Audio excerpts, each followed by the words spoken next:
In coming days,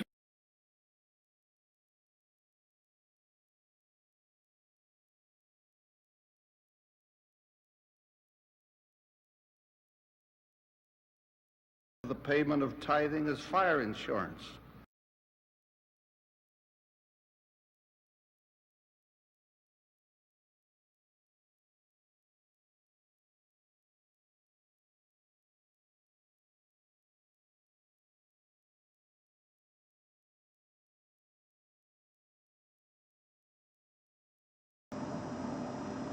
Travis Wayne Goodsell, Church News Time. In Isaiah chapter 5, verse 5, we see a very similar parable that Joseph Smith gave about the latter days in section 101 of the Doctrine and Covenants, starting in verse 43. And technically, I think this is verse 51. I will take away the hedge thereof, and it shall be eaten up, and break down the wall thereof, and it shall be trodden down. I will lay it waste, it shall not be pruned nor digged. But there shall come up briars and thorns. I will also command the clouds that they rain no rain upon it. And then there's a similar one in Matthew, where a certain householder which planted a vineyard and hedged it round about and digged a wine press in it and built a tower and let it out to husbandmen and went into a far country.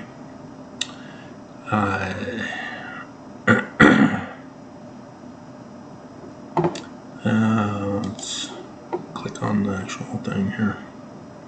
And when the time of the fruit drew near, he sent his servants to the husbandmen, that they might receive the fruits of it. And the husbandmen took his servants, and beat one, and killed another, and stoned another. Again he sent other servants, more than the first, and they did unto them likewise. And then the son likewise was murdered.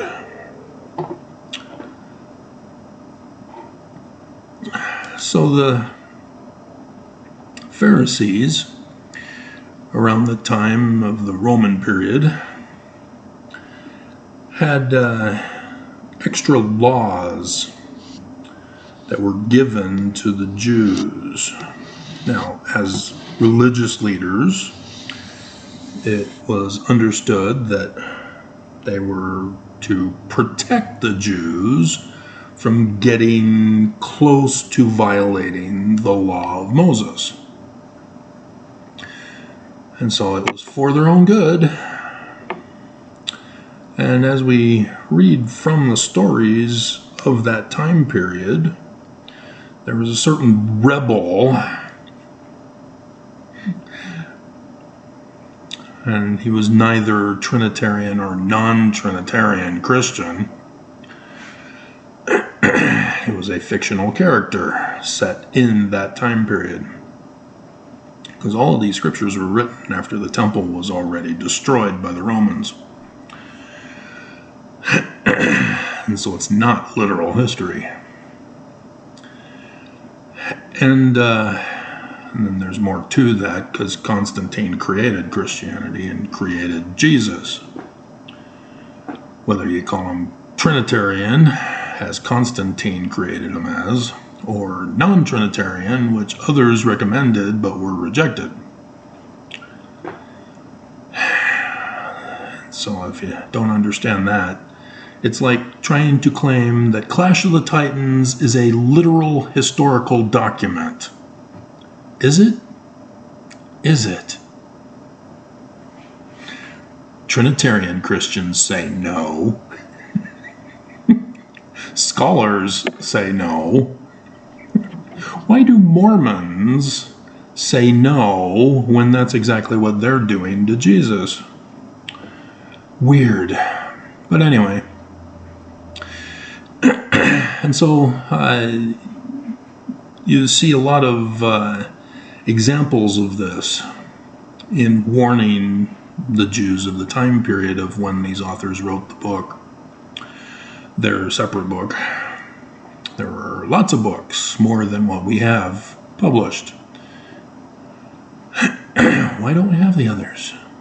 Why do we assume that what we have is the only true word? But anyway. And so the Pharisees set up laws such as, in order to keep people from violating the Sabbath day, they designated that you can only take certain number of steps within the city on the Sabbath day, and if you go beyond those number of steps, you're guilty of violating the Sabbath. And so, yeah, women cover them up, hide them, because you don't want people committing adultery.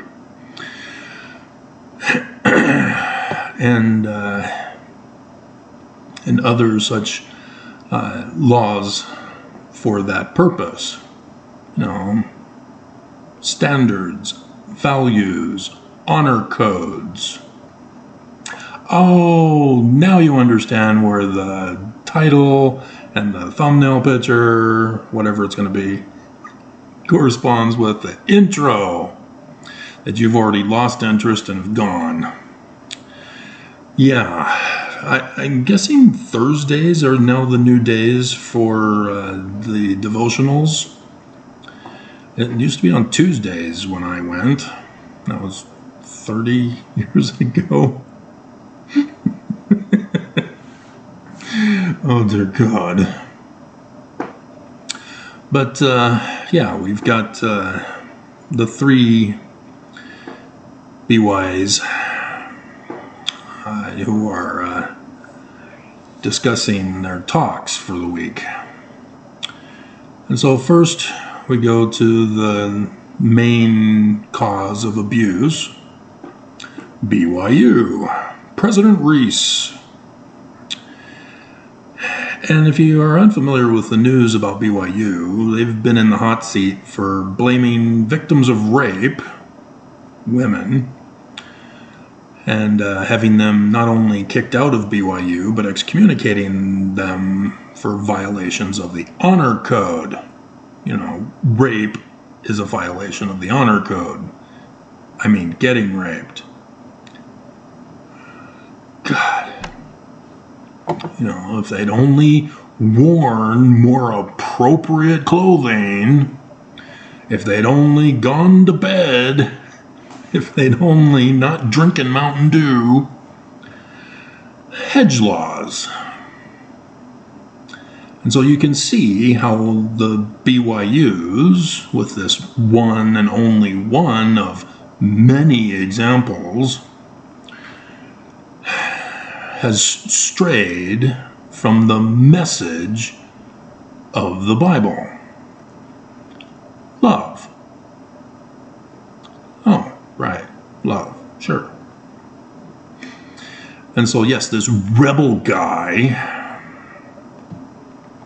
was constantly violating the hedge laws because he loved.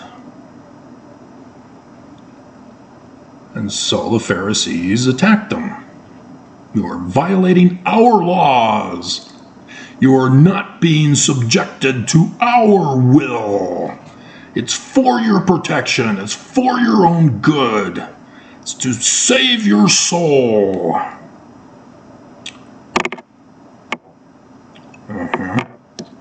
You mean taking away my agency, huh? Whose plan of happiness was that again? Mormons have exclusive doctrine on that one. And so, yes, the BYUs take away agency. They utilize the hedge laws of the Pharisees, which is Lucifer's plan of happiness for Mormons. Now, do you understand why there's an inverted pentagram on the keystone of the doors of the Salt Lake Temple? Now, do you understand why Russell Marion means Lucifer, as the baby name meaning. Lucifer's at the head of the Church of Jesus Christ of Latter-day Saints.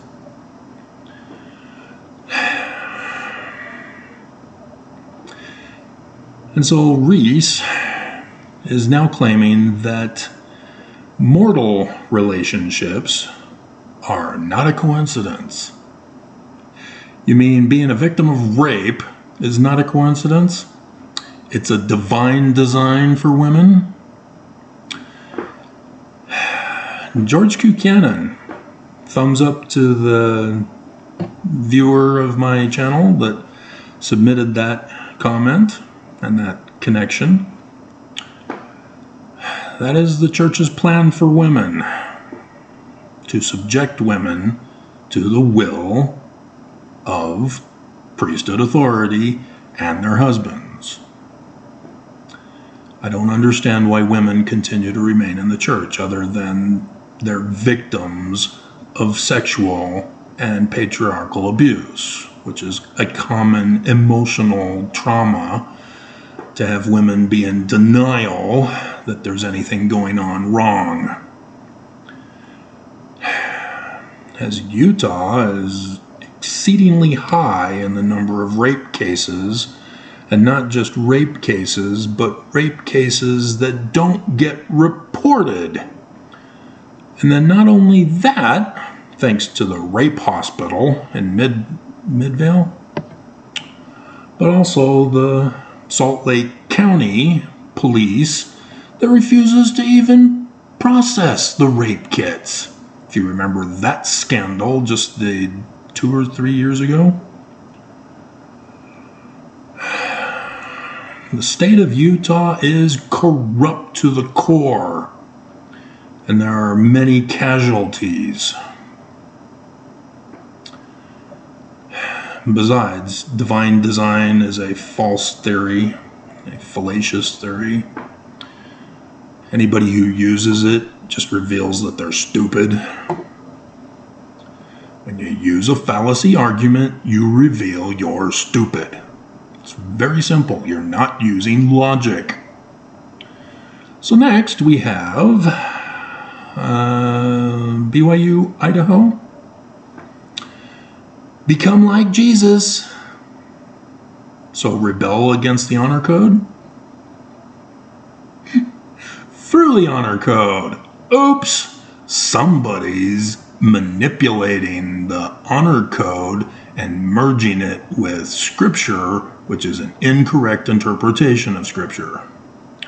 Way to go. Let's find out who they are. Brigham Young University, Idaho, President Alvin F. Meredith III. Brand new, I understand. Irene's gone. And his wife. Oh, they're tag teaming you up there in what used to be my place. They leveled it to the ground and built a mosque on the top of it, having conquered Rick's.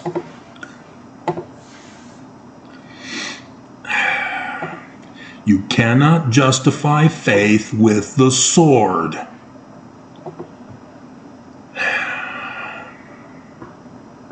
And so, yes, how do you become like Jesus Christ? Well, one, he's real. The learning of the Jews Christ is a real human mortal being who will appear in the latter days. And guess what Joseph Smith said? He's going to be a Mormon. He's going to free Mormons from bondage. Do you believe Joseph Smith? Oh, you've already left? You're not listening anymore? Too bad. Mormons don't want to be like Jesus, I guess, because Jesus isn't his actual name. Emmanuel. And so then Ensign College. Used to be LDS Business College, but Jesus, non-Trinitarian, is angry.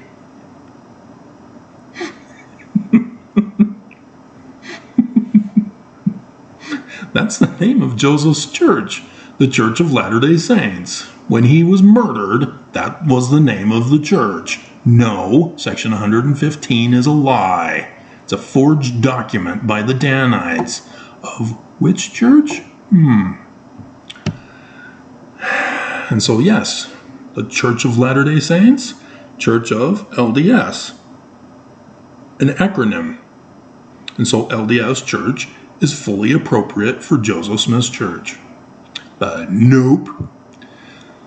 The Church of Jesus Christ of Latter-day Saints considers that evil and an abomination. Joseph's church is an evil and abomination, huh? Who's the founder of the Church of Jesus Christ of Latter-day Saints again? Pay attention to conference.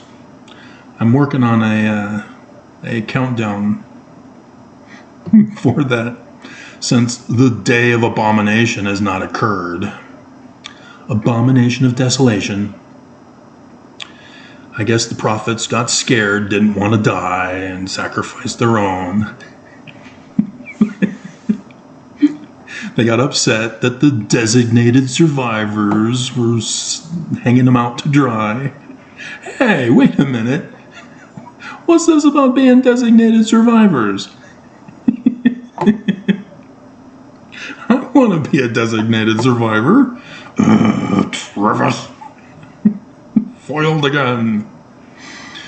Yeah. And so he's also pushing the new honor code from the last video 1, 2, 3 weeks ago, whenever it was. And so he's saying humility, obedience, brings blessings.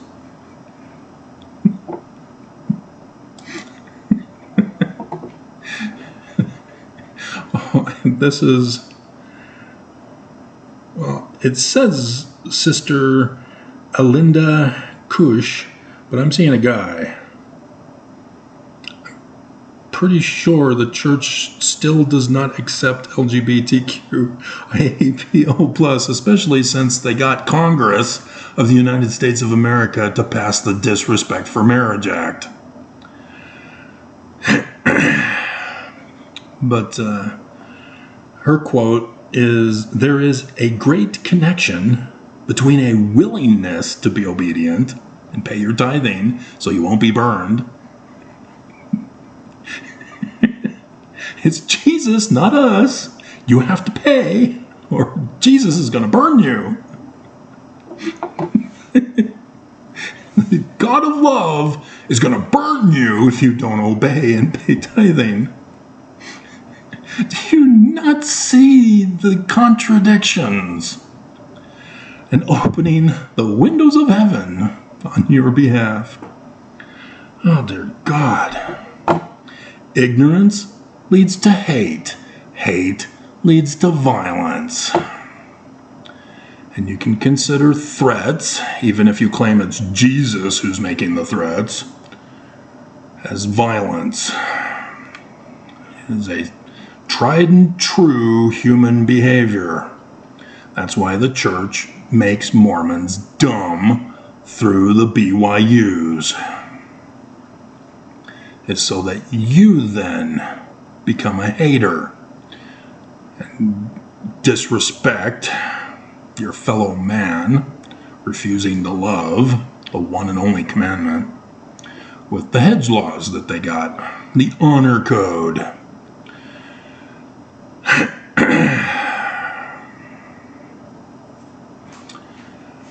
And then, that leads to threatening other people, judging them, condemning them, raping them, murdering them. Dear God, more Mormons are murdering their spouses through vehicular manslaughter than ever before that I've heard of. What the hell is wrong with you people? It's not just the popular ones